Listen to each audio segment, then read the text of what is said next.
What up, everyone, and welcome to The Social Room, where strategic networking meets insightful business conversations. I'm your host, Aiden Snell, and this show is designed to connect you with business leaders, visionaries, and entrepreneurs who are not only crushing it and making waves within their industries, but who might also just share the game that can take you to the next level. In each episode, we'll explore the stories of these business owners and how they're impacting lives. Who knows? You might just find your next big opportunity right here on this episode. So sit back, tune in, and let's get social. All right, everybody. Today we are joined by the one and only Peter Ashton, CEO of TOG Capital Management. Peter, how are you today? I'm doing well. Amazing, brother. Appreciate you for joining us here today. Peter, I'd love to know, tell us a little bit about yourself real quick, where you're from. What are you passionate about? Yeah, I am from outside of Dallas, Texas, in a place called Southlake, and I am passionate about making the world a better place for people to work. That's what I live by. That's what I work towards. Yeah. That's amazing. That's amazing, Peter. Well, listen, I'm glad, again, you could join us here today. To start it off, we're going to get right into what I like to call the Power 5. I'm going to ask you 5 power questions, and I want you to keep your response under about a minute if possible. And you're going to give me your best answers. No pressure. You ready? Awesome. Let's do it. Question number 1, Peter. What's the most valuable lesson you've learned from failure? Man, the most powerful lesson I've learned from failing is perseverance. Just, you got to keep trying. No one's going to hand it to you. No one's going to come pick you up and dust you off. They're going to you got to figure it out.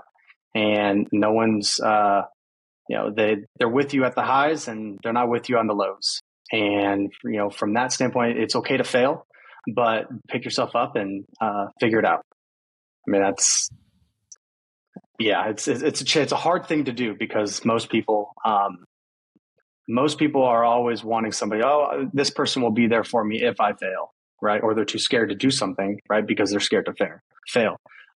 For me, I'm not scared to fail at all. I'd rather fail because I know what not to do next time. And in order to figure out what I'm good at and figure out what I want to do in life, you have to try a lot of things. So therefore, you're going to fail a lot. So I think you just got to figure it out, right? If you fail, it's okay. Just, do it. Do something different next time. Don't do the same thing twice. Absolutely. I love that. There's a saying or a quote. It was when Thomas Edison was actually inventing the light bulb. I think he failed something like 100 times. And they're like, Thomas, you failed 100 times. He's like, no, I didn't. I succeeded 100 ways in figuring out what didn't work. Right. And so I think you nailed it on the head with that, man. I love that. Next question. Yeah. If you had to go for it. Oh, I'm sorry. Go ahead. I was going to say, the thing about failing, right, is it's okay to fail. Like, people think it's like bad to fail. Like, you don't fail, right? You need to be successful, and you see what everybody posts online and social media. I don't have social media, so I don't see any of that stuff. But don't be afraid to fail. It actually is okay to fail, right? It's a learning process. Couldn't agree more. Peter, next question. If you had to start over, what's the first thing that you do differently? I would lift more weights in high school so I could have made it to the NFL. Oh, wow. Tell me a little bit more about that. You had a shot? Yeah. So I played at Oregon State, and then I played 1 year at North Texas, and I was an NFL free agent in 2015. And then I played arena football in 2016. So it was fun. I enjoyed it, but yeah, I would have gone back and lifted a lot more in high school. I hear you. That's awesome. So football season just started up. What team you got? So, of course, Oregon State. We're going to get first or second in the Pac-12. There's only 2 teams there. So, and then the Pittsburgh Steelers. Let's go. Love that. I'm a Giants guy myself, but they're not looking too good. Like every year. Man. Like every year. And nothing new. Like every year. Proud Giant fan, though, still. That's exactly right. Sticking with my day ones. Awesome, man. Peter, what's been the best investment you've made in your business? Probably finding the right team. I've gone through businesses where I've tried to do it myself. I've had business partners, good. I've had bad ones. I think investing into finding the right core team because you need really a strong core team in order to propel your business moving forward. So that's probably the number one thing I would say is before you go out and try to start selling products and selling things and building a business, make sure you have a strong core team around you. Love that. Love that. Couldn't agree more. They say if you want to go fast, go alone. If you want to go far, go with the team. All right. Yep. Love that. Exactly. Awesome. Next question. If you could master one skill that you may not have right now, what would it be? Persuasion. It is probably the number one thing that and I actually just learned this from a mentor of mine, and he wrote a book on it. And the ability to persuade somebody, it goes with sales, it goes with really everything. But if someone says no, how can you persuade them into agreeing with what you're saying, right? Or buying your product, or buying something from you, right? If you're selling something, right? A service or something. I'm in the service business as well, so we understand that. But I would say persuasion. I love that, because at the end of the day, everything in life is a negotiation. You going to the store to buy something is a negotiation. You having a conversation with someone is a negotiation. So if you can learn how to persuade somebody, you can essentially get anything that you want, anything that you desire. I have to negotiate with my 2.5-year-old every day, and I lose most of the time. So she out persuades me all the time. So you gotta master that. Love that. She's learning young. Exactly. Awesome. Last question for you, Peter. On the Power 5, what's your proudest moment in business so far? That's a great question. Probably joining the board of the World Food Bank. So my business partner founded the World Food Bank back in 2015, and every year we lift more people out of poverty than pretty much any organization in the world. I think we're up to 1.3 million people per year that we lift out of poverty in Africa. So It's an amazing cause, amazing organization. So that's probably one of the most proudest moments right now, at least. That's extraordinary, man. Is that what you're focusing on now? Is that your main focus? No. So my main focus is building my asset management firm. And so we use proprietary trading technology to enhance portfolios. And so we're one of the only automated trading technologies out there for like asset management firms. So we're going to be launching a total of 25 funds over the next 12 months. And in there, it's all automated. So we can do what JP Morgan, Morgan Stanley, HSBC, all those top groups do, but with like 98% less employees. And so it outperforms the market. Technologies, has been around since 1996. And so that's my main focus, because what it's going to do is it's going to create cash flow for me and allow me to go launch my other businesses, go invest more into the World Food Bank, go invest into all the different organizations that I'm a part of. You need capital to do that. And so this is like my kind of golden goose of making, a lot of money, but also doing good with that money. And so that's my main focus. Got you. Okay. Well, that's extraordinary, man. Even, everything that you mentioned regarding the World Food Bank, I'd love to stay there a little bit more. And then we're going to go ahead and transition into your financial asset management company. What's the company called? It's called TOG Capital Management, TOG. Yes. Yep.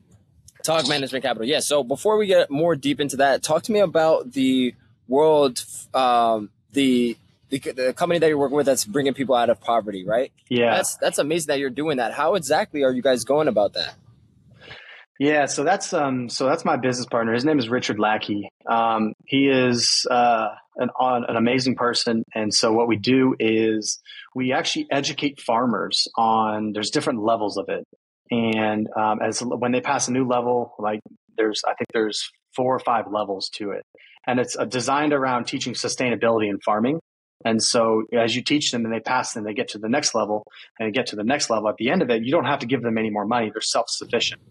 Wow. And so what it allows for, instead of just continuing to pump money into the same group over and over and over and over again, right, getting the same results, you're actually educating them on regenerative agriculture, teaching them about farming. There's a new TV show that's coming out called Farm Hero.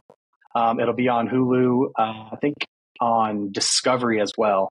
and it's an amazing organization. And so Richard bought a media company where we actually reach 14 million Africans every single week, and it's all around agriculture. And so that's how we're able to lift so many people out of poverty, is because it becomes, as they pass into the next level, you can get more and more people onboarded. It's pretty amazing. Yeah, wow, that's genius, man. What a great way to combat poverty and world hunger. So this series that's launching on Hulu, remind me of the name? Farm Hero? Farm Hero. And I think it's going to be on Discovery, and I think Hulu's going to pick it up too, but I think primarily on Discovery. Yeah. And that is literally documenting and showing the process of what's going on with the World Food Bank. Yeah, it's going to follow a group of farmers and kind of going through the process. Yeah, of the different levels. Yep, that's amazing. Wow, man. I love everything that you've got going on, Peter. It sounds like you really are making a true difference in the world, man. And more people like you we need, right? And so I just want to say thank you for everything that you are doing, right? Because a lot of people, they're not fortunate enough to have these opportunities that you're bringing to them, right? And a lot of people who are in similar positions to you, where they've seen success in their business, they're very selfish, right? They're not really focused on giving back, whereas you are. And so definitely want to applaud you on that, brother. Thank you. Yeah, no, I appreciate it. It's been a long journey, to get to this point. And it's if I can get to this point, I'm telling you, anybody can. It's all about just work ethic. And I mean, just in 2018, I was a personal trainer. So, it doesn't take much to get out of wherever you're at to move forward in life. You just got to have, you just got to try, you got to do, right? Wow. Well, I definitely want to go back into those days, the early days of entrepreneurship and when you were a personal trainer. But for now, let's talk about the TOG Management Capital, right? Yep. Tell me about essentially the people that you help within your company. Yeah. So it's really an amazing company, right? Traditionally, asset management firms, there are a lot of fees associated with it, right? You raise money from investors and you charge management fees, and then you have your investment thesis. You make your investments in the market. You generate a return, goes back into your company. You give a return back to your investors, and then you take your fee as a company. That's like traditionally how most and almost every single investment firm out there operates. We do it completely different. We don't want to charge a management fee. So we have no management fee. We have no lockup of funds. So it's designed to give the investors the ability to almost like liquidate anytime they want, right? We're not holding their money, right? It's their money, right? We have a tool that can create more additional dollars and profits on a month-to-month basis utilizing technology, but it's their money. It's not our money. We only get paid if we generate a return. And so we share in those profits. And then with those profits, I then can go invest and build organizations and start new companies. I don't have to raise any more equity dollars for any new company that I want to start. I just take the money that I made from the hedge fund and funnel it into my other business. And so it's almost like an engine that generates cash, but to investors, it's another way for them to make money. And so for me, I wanted to find something that was very different, very and I had a small venture capital firm before all of this, and we invested in disruptive technologies.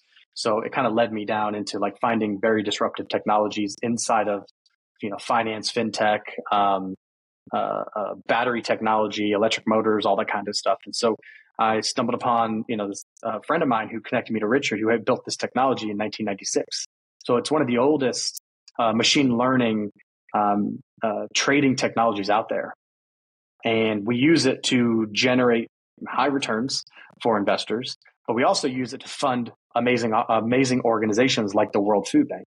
So, most of our profits go to fund the World Food Bank in our hedge fund. Instead of us making the money and then saying, I'll decide to invest a certain amount of money into the World Food Bank. It's a byproduct, right? It just happens. We make money, the World Food Bank makes money at the same time. So we pair up kind of philanthropic work.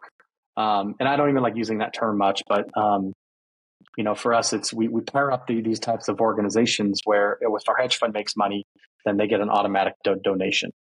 And so investors love it because you're doing good in the world. They're making money. They have access to their money. It's fully liquid on a month-to-month basis. And we're not charging an enormous amount of fees on their money.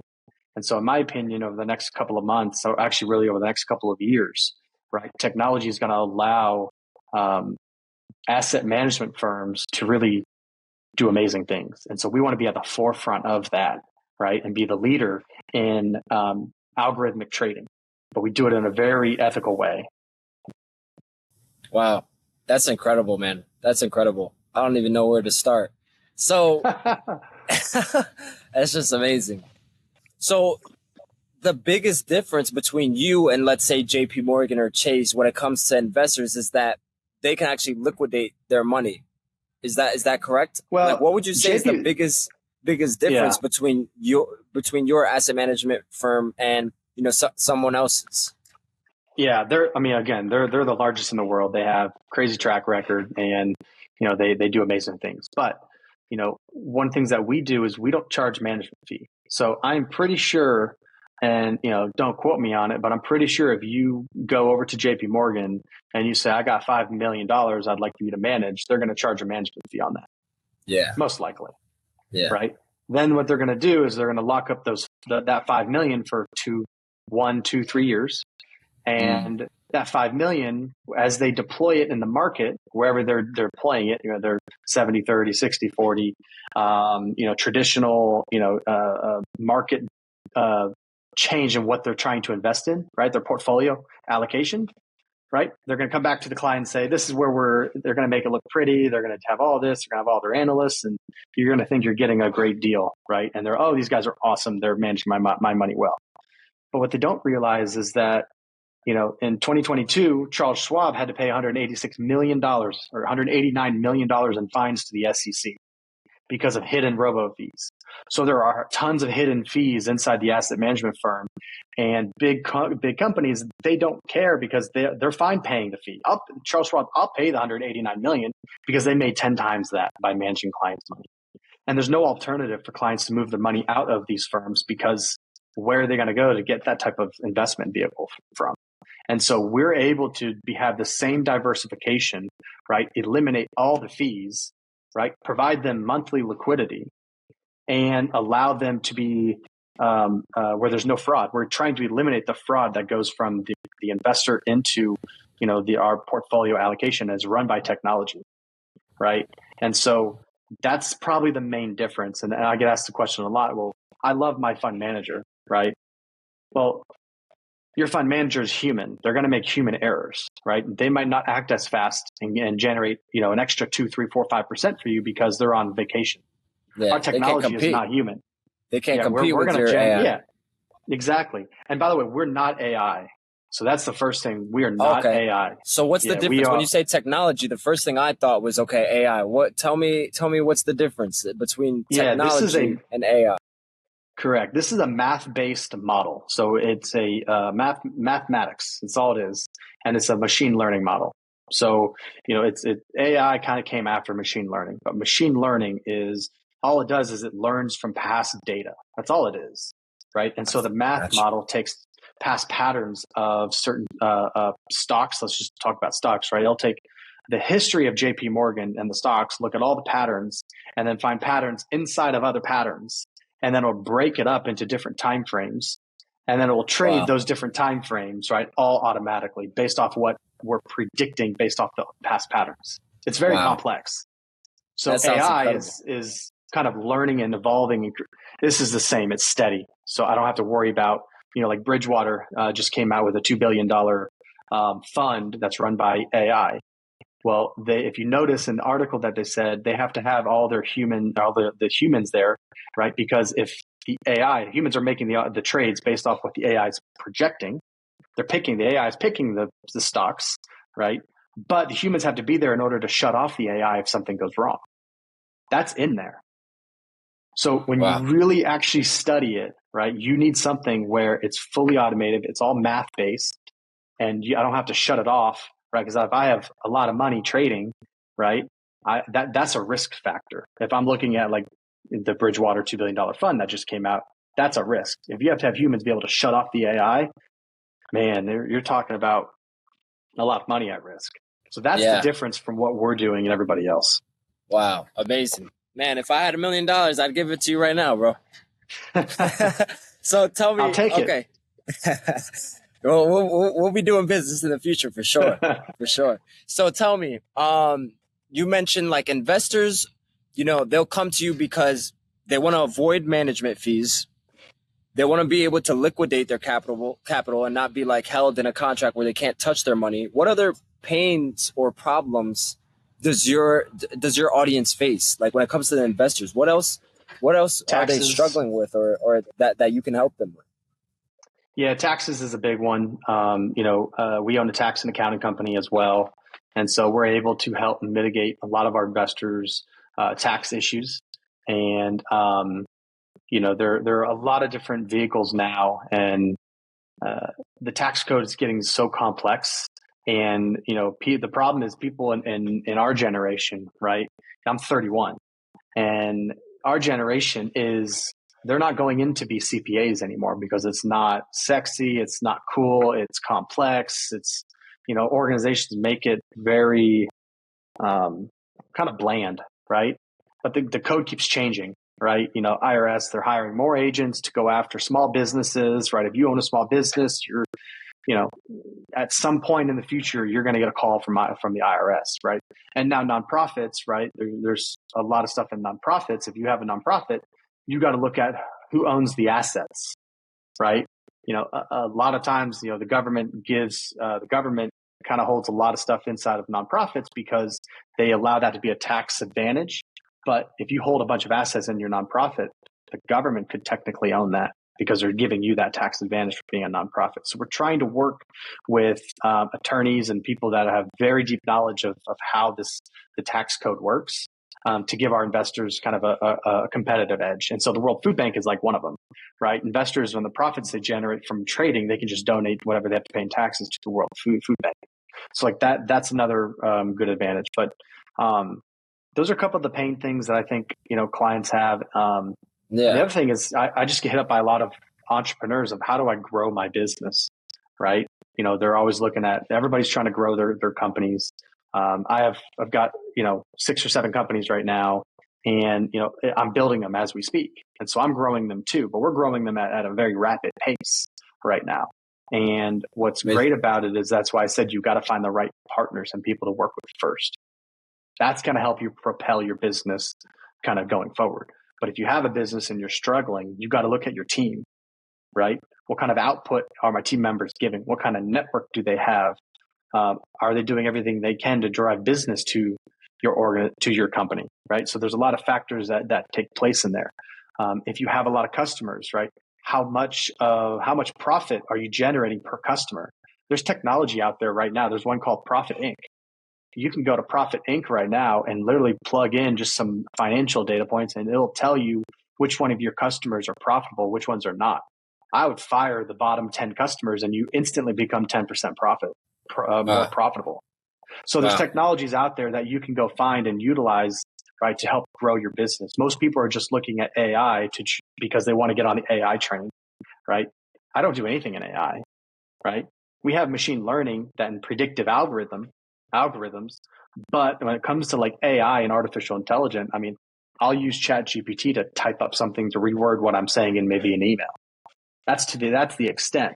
But I'm not trying to touch with that. I'm trying to really grow our businesses and focus on really our team and our internal processes. So, yeah. That's amazing, bro. Wow. That's great. And you said you're currently rapidly growing 6 businesses right now. Yes. So we have a tax and accounting company that we're building. We have our asset management firm that we are that's probably going to be one of the fastest growing companies that we have. We'll be probably close to 100 million under management in the next about 4 or 5 months. Wow. And we started it 3 months ago from zero. So, wow. But we've been building it and Richard, he developed the technology in 1996. So it's a proven technology. It's just now getting people comfortable with investing, right? We have, I've got an insurance company. This is actually, I'm excited about this company. So our insurance company, we're providing insurance to people. And what they do is most people, their insurance costs between $21,000 and $28,000 a year, right, to get covered. And you still have to come out of pocket, $5,000 to $6,000, $7,000 a year. So our company, what we do is we are a share plan. So clients come in and they pool their money together. Our hedge fund trades that money, and we only charge $3,000 to $7,000 a year per client that never have to come out of pocket ever for any of their medical bills. We cover it because our hedge fund makes up the difference. Now, that's if you have insane. medical debt, check this out. If you have medical debt, anybody that has medical debt, I think it's up to $220 billion in medical debt. It's the number one cause of bankruptcies in the U.S., and it's one of the top causes of mental health, right? We are going to, if you have a medical debt, you can apply to a program. We will go negotiate on behalf of you to lower your medical debt, and we'll pay it off over a period of time, as long as you're a customer of ours. Wow. So we're disrupting that space. We have our CEO is out of this world. She's amazing. Her name is Selena Burns. She previously was the president of a $2 billion company. It's called Davis, the dental company. It's a big company. It's $2 billion in revenue. They got, I think, 21 million members. She was the president, and so that company I'm very excited about. We have a lot of people that need to get out of medical debt. And again, our hedge fund is kind of the engine that will create the cash in order for us to go do these awesome things, right? That's why some of these companies, these share plans, right, they have to charge a bunch because they have to make money somehow. And insurance is going up a crazy amount. And employers are like, I'm not going to keep paying this, so people are not going to get self-insured, right? We're trying to fix that. Just be a client of ours. And then we're going to add, home insurance, auto, renters, and property and casualty. And it's only going to be a couple $100 added onto your bill a year. So that's incredible. From that standpoint, that's another one of our businesses that we have. And then I have a technology company that's in the based out of the U.S. and we trade currencies. We trade just a pair of currencies, dollar, yen, and euro. And, amazing. So different, currency exchanges. We basically, technology makes about 150 trades a day, and we just create money that way. And that's through, again, another business. We have, 5 to 6 companies now that we're building. And yeah, super excited about it. Peter, I'm blown away, bro. I'm blown away. I have so many questions. I wish we had more time on here. It's so difficult. Look, I'm telling you, it's not all, how much, it's very difficult because we're constantly on the phone with attorneys. We're spending so much money on attorney bills to make sure that we're doing it right. Like, we have a lot of interest from a lot of people. We're building the momentum right now, and a good way that people can say, if you're building a business, I use this term a lot. Look, I'm in a different business life cycle than somebody else. Like that is a really great way of saying I'm not there yet where we have tons of money. We can buy all these things, and that's not important. What's important is, are you making your work environment a great place to work? Are you helping people? Do you want people to look at you and say, I want to work for that guy, right? I want to know what he's doing in his organization. How can I partner with him? Like, a lot of times people are like, I want to get that next car. I want to get that next house. I want to get this next thing, right? That's great. But when you get into that, you're going to be in the same spot, right? You're going to have the same money. You're going to have the house. Then what? Or right? worse. Or worse, right? And, I've gone through, I've lost everything. Just a couple of years ago, I was completely dead broke. I had to sell my house. Like, it was not good, right? Because I was trying to build a company and it failed, right? I completely failed. I said, I'm going to figure it out. Figured it out. Within 2 years, got back up. Now I got six companies. So incredible. It's definitely possible. I'm not saying it's all great. It's difficult, every day. You're always dealing with problems. But again, the core is, are you making this a great place to work? I love that, Peter. speaking about problems, what happens to these people specifically? Let's move back into the TOG Capital Management. What happens when these investors ignore these problems of, not doing their taxes the way that is most optimized? What happens when they're essentially moving forward with these companies and their money is at risk? What's like the worst case scenario? What's going to happen to them if essentially they don't move into this new era where you're coming in and you're changing the game? Yeah, that's a hard question to answer because, the business moves right at a rapid pace every day. And, the giants, they own different industries because they have a bunch of money. Okay. The reason why they have a bunch of money is because there's no alternative to what they're doing. And if there is an alternative, they just buy that business. Right. So then it becomes back to square one. So when you hear like, oh, we're going to buy our competitor, like most companies, the big companies, they'll buy a competitor. They'll buy a competing technology. They'll buy something that they don't want their competitors to have. Right. So what happens is for us, we have no intention of selling any of our companies. So we don't want to sell any of our companies. What we want is we want to employ a lot of people. Right. And what's going to happen is as you do that and you build big companies, more and more people are going to leave those other asset management firms, insurance companies. They're going to come work for what we're doing. And that's going to drop the stock price, or it's going to, these other businesses that you're competing with, they're going to start declining. And they're going to try to put offers in and do all this stuff. We don't need to sell because that's not our goal. Our goal, because once we have a bunch of money, what are we going to do? I need a place to put it. I need a place to make money. And if I sold the thing that made me money, it doesn't make any sense. And so these big giants, right, that you're going against, they're stuck in their ways. The guys running the companies are, 50, 60, 70 years old. They're saying, just look at, Yahoo, right? When they were building up, right? It always is going to happen. You can't stop it from happening. But what you can do is constantly, don't focus on other people, focus on your businesses and build your business. Build your business the best way you know how. Have incredible people around you to support you, right? Have a clear vision and let everybody join in that vision. So all my companies, I've got tons of business partners that we gave out equity to, because we want them to feel like it's their business as well. Yeah. That's amazing. So, Love that. That's awesome. Speaking about these giants, I'm sure some of them have approached you with some offers.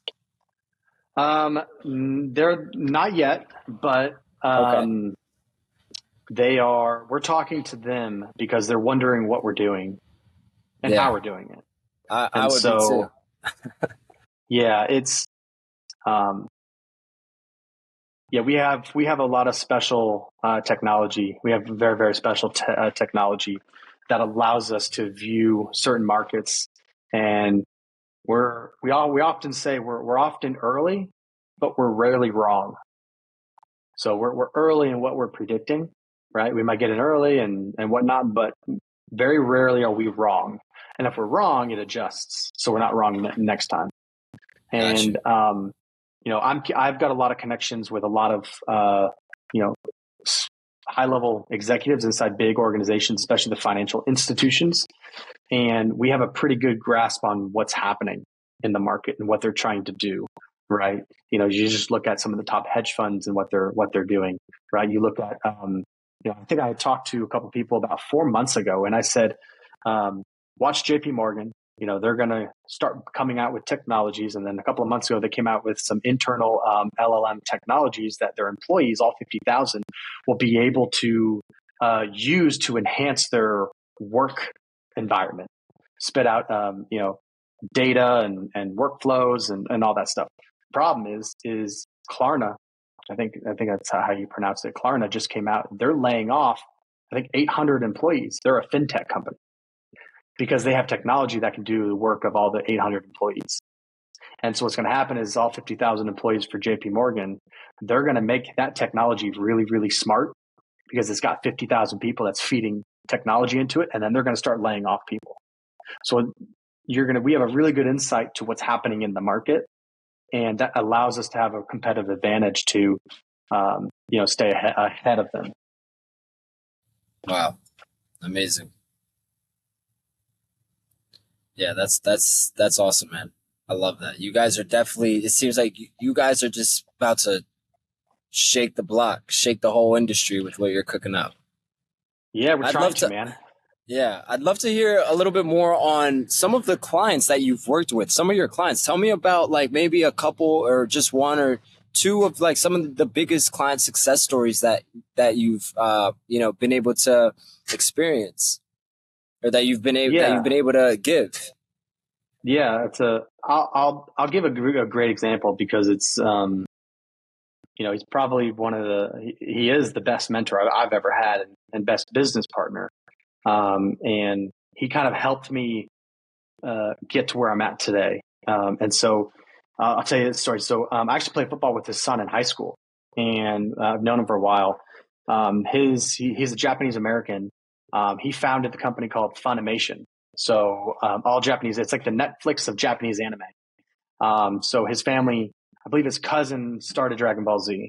And so his family, and that's crazy. And so, yeah, it's pretty amazing. I used to watch Dragon Ball Z all the time, and I'm pretty sure your audience knows exactly what I'm talking about. Oh, for sure. Everybody knows Dragon Ball Z. I never got into it, does. but I love watching like little clips. Like I see little clips. I got into anime pretty late. Attack on Titan was the first one that I ever watched, but I missed out on Dragon Ball Z. But a ton of, especially my audience, a ton of them know what it is and grew up on it.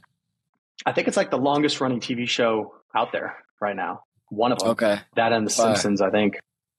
Wow, but amazing. Yeah, he founded, he actually licensed Dragon Ball Z, brought over to the US, built it into a massive, massive company, and sold it to Sony for hundreds of millions of dollars.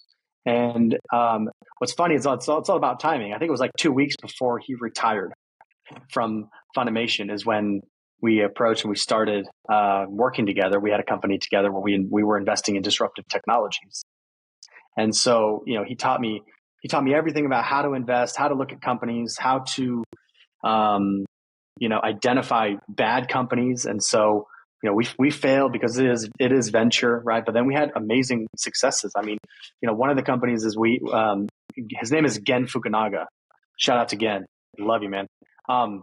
So Gen, he was the largest seed round investor in a company called Linear Labs. So it's located in Fort Worth, Texas. They're an electric motor company. Brad Hunstable is the CEO. He founded Ustream and sold it to IBM, I think, for over 100 million. And so we were investors. Gen was an investor in Linear Labs. I think it was like 1 to 1.5 million that he invested in. And since then, they were raising 6 million. They've raised over 100 million since then with investors like Peter Pham and Chris Sacca and really well-known guys. And, it's amazing to be in that environment, right? At such a young age. I think I was 28 at the time, right? And, having that ability to just learn from a guy like that is like amazing. So that, like, you talk about, successes. There's another company that he invested in called Acer. They're a military battery technology company, and I think now the government is applying all of their battery technologies to all their nuclear submarines. So it's amazing. And so we were a big investor there, and Gen was a big investor there. And so what happened was the company did a stock split. Right, private. So they basically said, we're going to create another company and we're going to make that our manufacturing company. And then we're going to have our distribution company, actually the IP company. And so they gave Gen equal shares of both. So we 3-4x'd his money in the first year. Wow. Like it's just amazing. And so, he had some great successes, but we also had some not good companies that just didn't pan out. We invested as the safest baby car seat in the world. And so, so just fun things like that. But he was probably he's the biggest influence in my life at that time. I haven't kept up with him much lately in the past, year or two, but that was an awesome experience for me. I think it was like almost $20 million that he invested across, I think, 20, 25 companies, something like that. So really good learning experience. I got to see a lot of industries, a lot of companies, and deal with a lot of people and a lot of problems that inside each company. And so that was a lot of fun. That's amazing. And I love how you brought up just the authenticity that, hey, like you guys aren't always going to hit it 100% on the hammer, right? Like you have businesses that you may invest in and they don't go as planned out. And that's the reality of it, right? And I know a lot of people will say, oh, like, yeah, we're, you know, there's, I mean, at the end of it, the reward is always higher than the potential loss, right? Than the risk. But I love just the fact that you were just had a moment of authenticity to say like, hey, yeah, like sometimes things don't work out. But at the end of it, like, hey, you still grew their money, right? So that's awesome. Yeah. And yeah, that's probably the hardest thing, right? Is everybody wants to feel like they're being successful at what they're doing. When in reality, it's, you know, they're planning to be successful. And you have to have that mindset of, you know, you got to be successful, right? It's not a cockiness. It's just, you know, a confidence side. And you got to speak it to yourself all the time. You can't just like, how else are you going to be successful, right? You know, you have to talk to some people. You got to surround yourself with other people who are successful, right? So that's the first thing.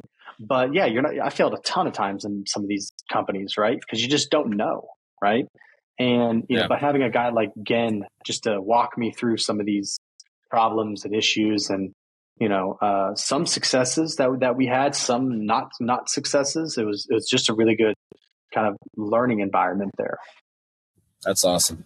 That's awesome, Peter. So, Peter, tell me, how can people work with you? Yeah, I only have a LinkedIn. Okay. I don't have any other social media. We have our company website. But what I can do is I can send you a email. I'll create a new email, and if people want to learn more about what we're doing, just send me an email. Yeah. And what we can do is help you build your businesses. If you're looking for money to build your business as an investment, we're always open to looking at amazing companies. If you have any nonprofits, if you're doing anything all over the world, right? And just let me know. We're always wanting to learn more about what other people are doing. And so I'll create a new email for you and I'll send it to you for people to reach out to me. Yeah, for sure. Please do. I'll definitely include that in the description of this video. So guys, if you want to work with Peter, you want to work with his asset management firm and check out a little bit more, learn a little bit more about what they've got going on and how you guys could potentially collaborate, make sure to check out that email down below and reach out. Awesome, Peter. So I want to go back to a little bit more on how this all started because, bro, you're doing some amazing things. And I want to know, like, back to those days, even a little bit maybe before you became a personal trainer. Tell me about, like, why did you decide to become an entrepreneur in the first place? And what was that journey like? How did you get to where you're at now? Man, it's crazy. I mean, all I've done my whole life is play sports. Right. So football, baseball, soccer, track, I mean, everything. My whole goal was to be a professional athlete. And so I got a full ride scholarship to play quarterback at Oregon State. And, you know, it's funny, I had a mentor in high school. He was a 16-year NFL veteran. His name is John Kitna. And played for the Cowboys. He was a backup quarterback for the Cowboys. And so him and I became good friends. His cousin played 4 years of wide receiver at Oregon State. So that's how I knew, like, that's how I got to Oregon State. And then when I got to Oregon State, they ran a pro style offense. I was like a runner, like, you know, more of like a dual threat. And by the way, this is pre-NIL, right? So this is pre-NIL. You know, I knew that I wanted to kind of do more and not just be a pro style quarterback, right? It just, the offense didn't really suit me. And so I started moving positions. I played strong safety.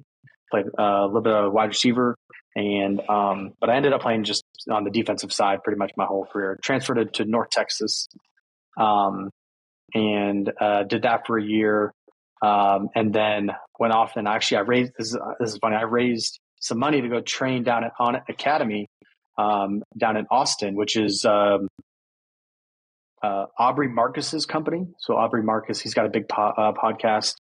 And then Joe Rogan, he trains it on it. So you've heard of like, when Joe Rogan's talking about Alpha Brain and all that, so that's their products.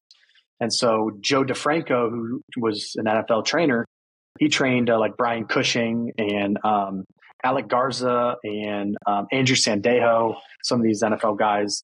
And so I went down and trained with them for, I think it was like 12 weeks, get ready for my pro day at North Texas, and then did that. And then tried to go pro, and it didn't happen. Like most players, being an NFL free agent and then trying to make it, trying to do Canadian. There wasn't the XFL, the USFL. And so I ended up playing arena ball with the Philadelphia Soul in 2016. That was Ron Jaworski's team. And that was a fun experience. But I came back after that, and, I just wanted to get back into training because that's all I did. Right. So I just became a trainer. I coached some high school football here and there for about 3 years, and then got into this private studio gym model. And one of my first clients was a guy by the name of Dr. Neil Reardon. And if you go watch back on Joe Rogan's podcast with Mel Gibson and the doctor that was with him, who did stem cell therapy for Mel's father and saved his life. Dr. Neil Reardon, he was my first training client, like one of my first. And so we became very, very close friends for a number of years, and, trained him, and, he would be all over the world, and he had these awesome cars, amazing houses. Like, he's just an awesome dude. And then all my other clients were kind of very, very successful entrepreneurs, business guys, and, doctors, lawyers, attorneys. And I'm sitting to myself one day, I'm training, a lot, during the week, 6 days a week. I'm, grinding it out. And then I had a meal prep company where I was delivering 2,700 meals a week to most of my clients. I was cooking on Saturday and Sunday. I was grinding. I had my whole family like packaging up meals for me. I had to rent out a commercial kitchen, but it was hard, right? Because I was just trying to make more money. I was trying to provide more service to my clients and stuff. But one day I was just like, I just knew this is not sustainable for like long periods of time. I couldn't do this for the next 5 years. And so I started talking to all my clients, and I was like, hey, what types of businesses are you in? And I started learning from all these. And then Neil and we started working on a business together. And then that actually didn't pan out. And then I got into real estate, and that's how I met. I was raising money for a real estate company, and I raised close to $1 million in the first 90 days just with two of my investors. And again, the guy who started Funimation, my business partner, he was one of my investors that put in, I think, $750,000 into a real estate project. And then that's how we started. That's how we got connected and started doing all these things. And then one thing led to another, and started networking with people, and that's how I got to where I'm at today. It was a long journey, back and forth, but it worked out. That's amazing. That's amazing. And this is Rob you're talking about, right, Robert? This is Gen. Gen, I'm sorry. Gen. Okay. Yeah. Gotcha. Yeah, so you Gen met Gen through your real estate endeavors. Yeah. But I played football with his son in high school. I knew him from high school, and I knew his dad was, Gotcha. a wealthy guy. And I was like, hey, would your dad be interested in investing in a real estate project? It's right by where you guys live. Wow. And that's how it started. That's crazy, man. It's crazy how the smallest connections, you never in the moment, you never really think about what that can grow into. That little seed, yes, just from you playing football, leading you to Gen, and now the impact that you guys have had in the world all came from just that one connection. Yeah. Yeah. Wow. And it all came from playing football, right? Yeah. If I wouldn't have played football, right, I wouldn't be where I'm at. So it is a, that's awesome. Yeah, it's pretty cool. That's pretty amazing. Cool. That's amazing. So now tell me, like, what does your typical day look like for you, right? Because you're doing so much. You got all these 6 different companies. How do you balance it all? I try my best. I've been married for 11 years now. You got kids too. I have 4 kids. I have a Jeez. 7-year-old daughter, a 5-year-old son, a 2-year-old daughter, and a 3-month-old daughter. So, my days are, usually the kids get out of school at 3:00, And then from like 3 to 6, it's just mayhem. Kids running around. They want to swim in the backyard all the time. And so we have, like today, we have my son's baseball practice. And so I try to maximize my time as best as possible. Luckily, I have a really good team that kind of helps me a lot, where I can basically direct them. And then they do kind of all the busy work and the detailed work, right? I am not a very good person with details. And so I know what I'm really good at. So I triple down on what I'm good at, and I partner with people that can help me with the things I'm not good at. So my day is usually, I'm up at like 6:30 every day. Okay. Nice. I need to get back into working out. I used to work out at like 5:15. And so I'll get back into that. It's been so busy lately, but the day is 6:30. Get the kids ready. I drop them off at school most days. And then I come back and I work from home. And so I am usually on calls a lot, phone calls, usually for most of the day. I either am on Zooms or video calls, or I'm on my phone, just taking phone calls, just talking to dozens and dozens of people, trying to push things forward. And then usually around like 3 o'clock to like 6 with the family, with the kids. Sometimes I take phone calls here and there. Every once in a while I have a dinner. But for the most part, I don't do any real work on the weekends. So it's a hard balance, but again, I am not interested in building a company fast and making mistakes. And again, I'm not trying to build it to sell it. So it's a game. I love the game of building companies. It's so fun every day. You build it and then you're done. If a problem occurs at 3, 4 o'clock in the afternoon, sometimes you have to address it. Sometimes it can move to the next day. But for the most part, people are just trying to get a hold of me to get information. So that takes up most of my time. Gotcha. Okay. Yeah, I think you said something that's super important. A lot of people get into business for the wrong reasons, because they want to make money or they want to be financially free.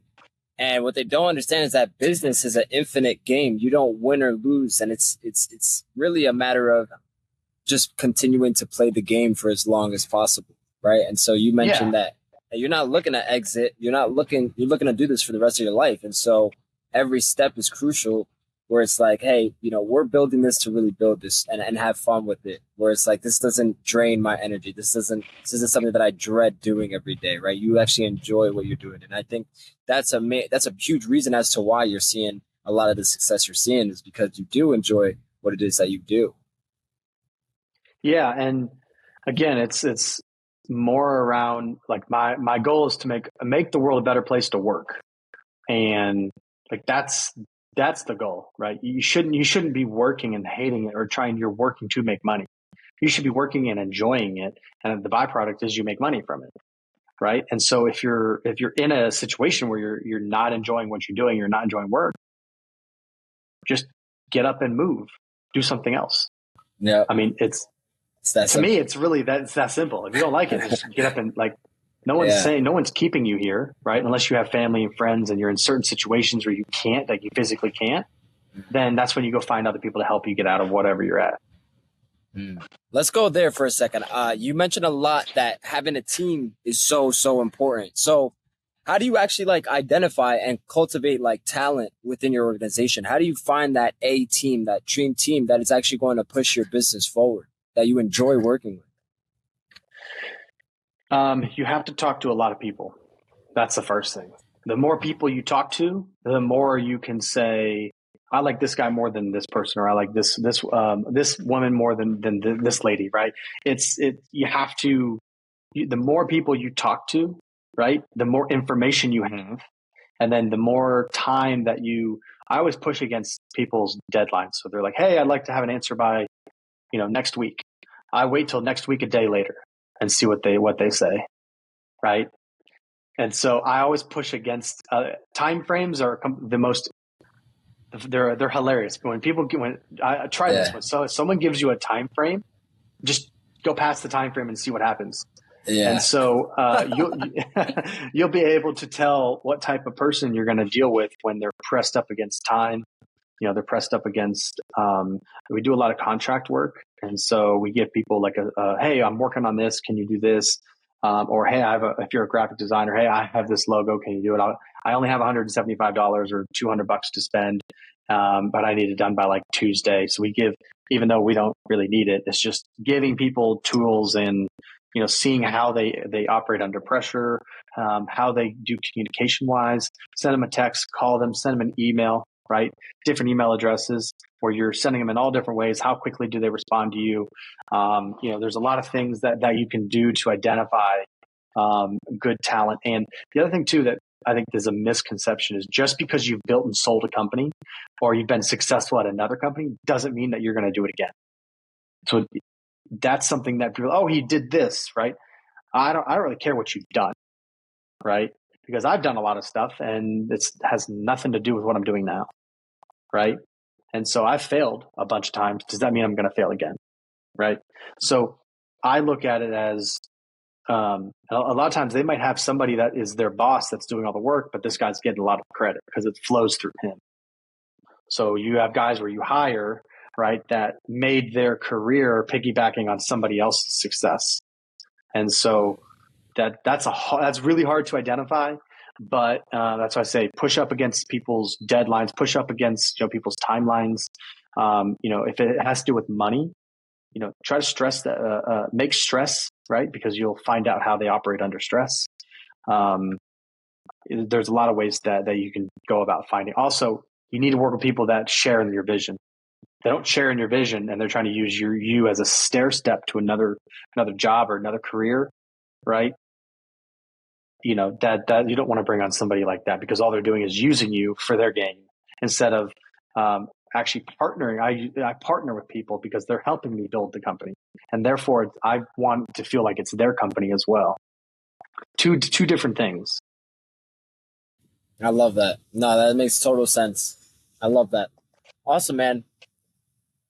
So how about for the people that are like just starting out business? Because maybe they're not at the point where they want to build a team yet. What advice would you have for entrepreneurs who are just getting started? I would say really it depends on the business that you're trying to start, right? I don't message people on LinkedIn or through social media and say, "Hey, I'd love to pick your brain for 5 minutes."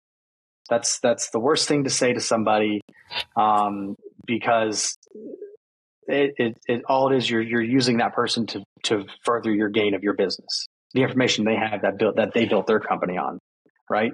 And so for me, if someone asks me that, I just don't respond because there's no value to me. I'm providing the value to you, right? But then it's the flip side, right? So someone's gonna look at me and say, "Well, I built this company, so I should be giving back, right, and helping these other entrepreneurs." So it's a really hard balance, right? But if you're starting a business, right, go find somebody and instead of saying like, "Hey, give me advice for it," right? Go try to help them with their business, right? Go again, partner with them and say, "Hey, go give them free referrals. Go help them build them. Hey, tell me about your business." Actually feel like you're engaging with your competitors or other people and like, network, and don't just try to have a quick engagement of, I need what you have because it's going to build my business, right? Go help other people. Go learn about somebody else's business that could be a potential customer. And then as you're helping them out, you might find something that you both have in common, and then you can be friends and work towards it. You can make referrals. You can say, "Hey, I know this other guy." It's a better way to build your business than just try to I guess use other people to further your gain of your business, if that makes sense. Yeah, no, it makes 100% sense. And entrepreneurs like yourself, they can smell that in an instant, right? Where it's like, all right, no, I'm not even going to bother entertaining a conversation with you because you can tell it's just for their own personal gain. And so there's this saying, and I don't know if it's definitely not word for word, but like your success, it really depends on the amount of people that you serve and that you bring value to, right? And so I think that's so important, leading with value first, figuring out ways that you can actually help other people who are already, seeing success is the best thing you can do in the early phases of being an entrepreneur. I totally agree. That and talking to as many people as possible. I mean, in all different industries. Just go talk to as many people. If you're starting a new business, you need data, right? So think about from like a data company. The more data you have, the better decisions you can make in the future. So if you don't talk to that many people, you're not going to have that much data in your business. So you don't know which direction to go because you don't have enough data. So talk to as many people. They'll give you enough data so that you know which direction to go, and then try as many things as possible. Don't be afraid to fail. Love that. It's okay to fail. It's okay to fail. Awesome, Peter. Any last words you want to leave our audience with? Any piece of advice or any last words that you really want to nail into them? Yeah, I'll say this. One of the things that's important is, to me at least, is the concept of doing good and building a business at the same time, right? And so I would urge a lot of people to possibly look at that of like, are there other organizations that you can partner with that a portion of your revenue, a portion of your proceeds automatically goes to that organization that, it might be, a health organization, or, my little brother had neuroblastoma cancer when he was little, right? So it might be an organization like that. It might be, whatever it might be. I would encourage people to use that because, and not use it to, actually use it to, for your own benefit, meaning you're not just doing it to feel good, right? You're actually doing it because you actually want to help people, right? You don't make it look like you're doing it to further your business. Do it because it's actually the right thing to do, and it's actually good that you're helping these other kids or organizations, right? And I would urge a lot of people to maybe try to use that in your business in any which way you can, because it's if you can make the world a better place, right? Do it, and those are simple things you can do. Amazing, Peter. Well, brother, this has been a very insightful conversation. I'm sure our audience has learned a lot from you. I appreciate your time, and thank you so much for being here. Yeah, man, I appreciate it. Thank you. Absolutely. And that is a wrap on this episode of The Social Room. I hope you found some great insights and maybe even some potential opportunities and ideas. Remember, the connections you make today could be the game changers of tomorrow. If you're interested in continuing the conversation or exploring potential partnerships, don't hesitate to reach out. Don't forget to subscribe, leave a review, and share this with a friend who needs to hear it. Stay tuned until next time.